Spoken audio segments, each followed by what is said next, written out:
Assalamualaikum, apa kabar semuanya?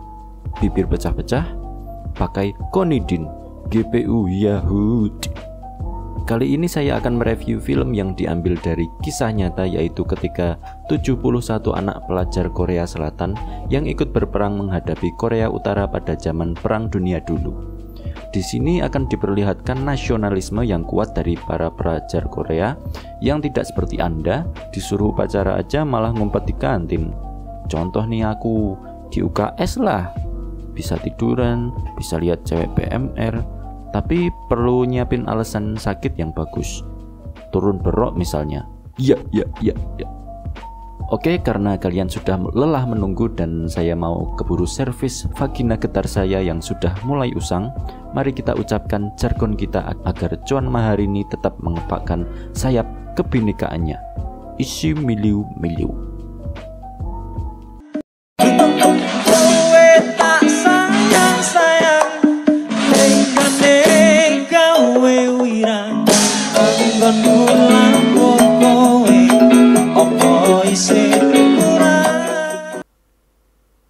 Cerita berawal di Perang Dunia dulu ketika Korea Utara menyerang Korea Selatan. Saat itu Korea Selatan sangat kekurangan pasukan sampai-sampai harus mengerahkan para pelajar. Lalu kita akan diperlihatkan pemeran utamanya bernama Jang, yang diberi tugas untuk mengantar amunisi ke sektor 3. Namun setelah Jang berhasil mengantarkan amunisinya, sektor itu ditembak roket dan berhasil dijebol. Jang pun kabur bersama Kapten Kim dan pasukan yang tersisa. Namun di tengah jalan pasukan Kapten Kim tumbang satu persatu dan menyisakan Kapten Kim seorang saja. Naasnya Kapten Kim pun tertembak dan terlihat kalau si Jang sangatlah amatiran di dunia perang dan gemetaran sendiri. Wajar, dia juga merupakan seorang pelajar. Kapten Kim pun ditusuk dan saat Jang ingin membantu Kapten Kim, senjatanya tidak ada pelurunya. Dia pun sangat gemetaran dan tidak bisa tenang dalam mengisi peluru, sampai bala bantuan datang dan membereskannya sendiri. Halah mas, gemeteran ngono. Belum sarapan Janju. Lalu datanglah Kapten Rang yang merupakan kapten pasukan Korea ke sana dan memerintahkan semua pasukan maju untuk merebut sektor itu. Pasukan Korea Selatan pun mampu dipukul mundur semuanya. Setelah berhasil merebut sektor itu, Kapten Rang disuruh pemerintah menyerang Sungai Nakdong. Nakdong. Namun dia malah berinisiatif menyerang markas Pohang. Karena itu akan dia rasa lebih efektif mengingat para pemerintah tidak lebih tahu akan strategi perang. Shin berpindah ke Kapten Kim yang akan dirawat di markas Pohang, namun tidak sempat karena dia terlanjur meninggoy. Terlihat Jang sangat sedia akan hal itu, lalu dia dirawat sama suster cantik di sana. Duh, cewek Korea emang bibit unggul Asia banget lah. Lalu kita akan diperlihatkan pasukan pelajar yang baru datang dan dikumpulkan di Pohang. Terlihat tentara pelajar baru yang terlihat angkuh di sana bernama Jo. Dan sepertinya dia akan menjadi peran penting di sini. Katanya Jo di sini karena ortunya dibunuh tentara Korut dan ingin balas dendam. Ketika tentara pelajar berkumpul, Kapten Kang melakukan tindakan tidak biasa dengan memberi mereka semuanya senjata langsung tanpa pelatihan terlebih dahulu. Jang pun ditunjuk untuk menjadi kapten karena dialah yang memiliki pengalaman berperang. Lalu para tentara pelajar langsung diberi tugas untuk mempertahankan markas Pohang tanpa bantuan tentara Korsel karena semua tentara akan mempertahankan bagian Sungai Nakdong. Sebenarnya si Jang ini tidak yakin bisa memimpin, tapi Kapten Kang meyakinkannya dan memberikan jam tangannya. Lalu kita akan diperlihatkan tentara Korut yang sudah berkumpul di seberang Sungai Pohang. Mereka merencanakan untuk berenang melewati sungai itu karena jembatannya sudah dijebol Korsel. Di sisi lain, para pasukan pelajar sedang diberi perintah untuk mengubur mayat sama si Jang. Tapi si Jo ini terlihat sombong dan tidak ingin melakukan perintahnya karena mereka di sini untuk berperang bukan mengubur. Si Jang dan dua ajudannya pun hanya diam dibuatnya. Saat para tentara pelajar belajar menembak, mereka tidak bisa mengenai sasaran termasuk si Jo. Namun Jo berinisiatif untuk melemparkan pisau dan tetap mengenai sasaran. Lalu kita akan diperlihatkan si Joe dan dua temannya sedang makan di gudang makanan. Terlihat mereka menemukan bom di sana dan si bodoh memegang bom dan dengan bodohnya menarik pelatuknya. Pelatuk atau apa ya, pengaman ya? Oh, sorry. Dia disuruh melemparkannya tapi malah mendarat di tumpukan makanan. Anjir, bocah goblok banget, cok. Alhasil pasokan makanan pun berkurang. Malam harinya pasukan penjaga mengabari kalau dia melihat beberapa pasukan musuh. Beberapa tentara pelajar pun berkumpul di sana dan bersiap untuk berperang. Saat tumpukan batu bata tak sengaja terjatuh, mereka pun ketahuan dan saling tembak. Tentara Korut pun berhasil ditaklukkan. Di sana, si Jang menyadari kalau tentara Korut bukan seperti monster di pikirannya, tapi sama seperti manusia biasa yang bisa rindu dengan ibunya. Dia juga mempertanyakan kenapa peperangan harus terjadi. Esok harinya mereka ke hutan untuk mencari perbekalan. Di sana terlihat Joe yang disuruh berhenti merokok tapi dia malah melawan. Jang pun menjelaskan kalau rokok bisa tercium dalam radius 4 km. Tiba-tiba ada suara tembakan dan terlihat seorang pasukan pelajar yang tertembak di area perut. Semua pasukan pun tiarap kecuali si bodoh tadi yang masih berdiri dan akhirnya tertembak di kepalanya. Joe pun marah dan mengejar penembak Korut tadi meskipun sudah dilarang. Sampai akhirnya tentara Korut tadi sampai di suatu padang rumput dan terlihat banyak pasukan Korut lainnya di sana. Ternyata ini adalah jebakan dan banyak tentara pelajar yang tertembak. Nah kan, aduh nyusaya iki bocah-bocah nakal.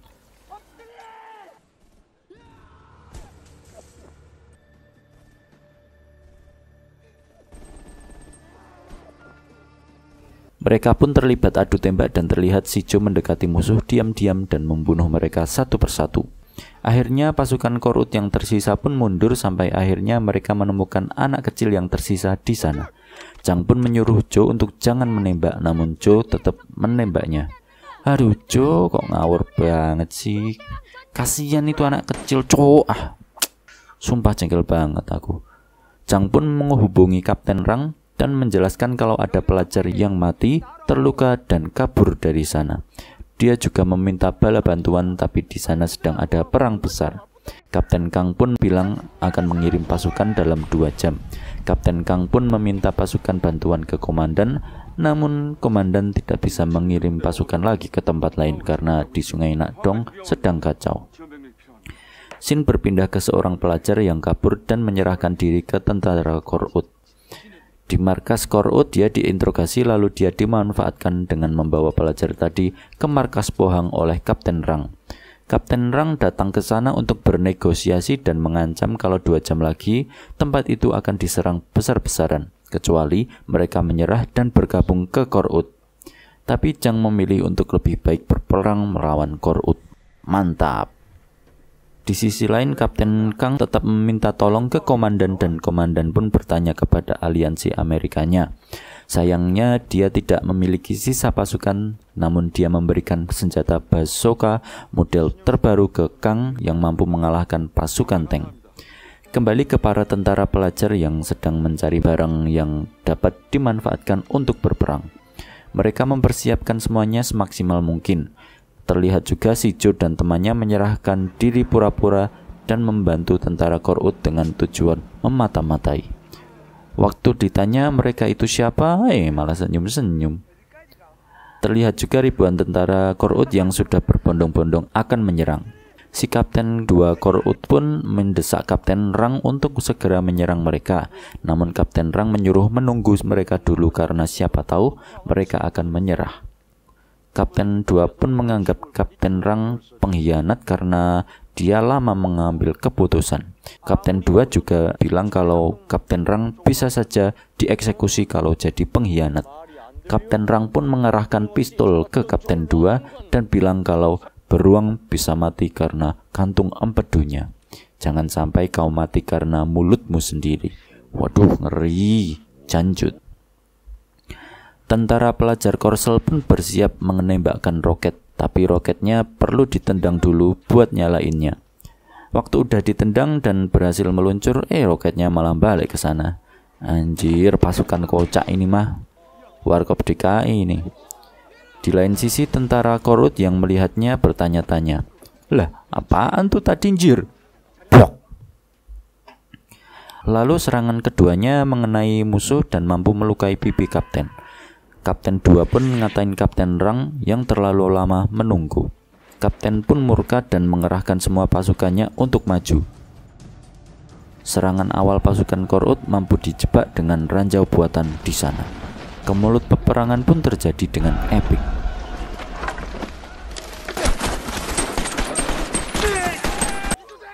Awalnya serangan mampu diimbangi, namun ketika kendaraan baja Korut maju, pasukan pelajar mulai kewalahan dan tertembak satu persatu sampai-sampai ada pelajar yang menjadi bom bunuh diri. Saat para tentara pelajar terpojok, bantuan datang dengan epik yang ternyata itu si Joe yang mencuri mobil dan senjata milik Korut. Sayangnya Korut memiliki tank dan langsung membombardir gedung perlindungan di sana.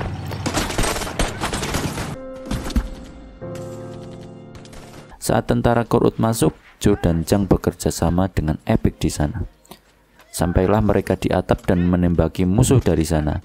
Namun tank langsung menyerang ke arah mereka. Satu persatu tentara pelajar pun mati. Di sisi lain, pasukan bantuan Kapten Kang hampir sampai di sana dan mereka menembak tank milik pasukan Korut. Kapten 2 menyuruh pasukannya mundur karena sudah kewalahan, namun Kapten Rang tetap ingin maju. Kapten 2 pun nyerocos lagi di sana dan Kapten Rang tanpa kebanyakan fafifu langsung menembak Kapten 2. Pasukan bantuan juga menembaki pasukan Korut dari belakang.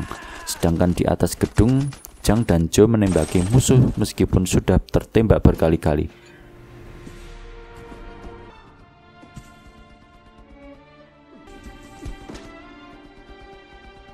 Akhirnya Kapten Rang naik ke sana dan menembaki Joe. Dia juga mendekati Jang yang terbujur lemas di sana. Saat Kapten Rang nyerocos dan ngomong tidak jelas, Jang mengisi peluru secara diam-diam dan saat Kapten Rang menembak, Jang juga mampu menembaknya. Namun Kapten Rang masih mampu berdiri. Saat tembakan kedua ingin ditembakkan lagi oleh Kapten Rang, Kapten Kang datang dan menembak Kapten Rang dari belakang.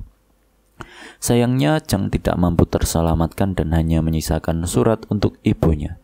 Camat.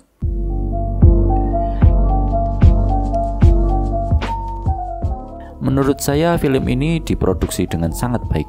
Ledakan dan adegan tembak-tembakannya terlihat sangat real.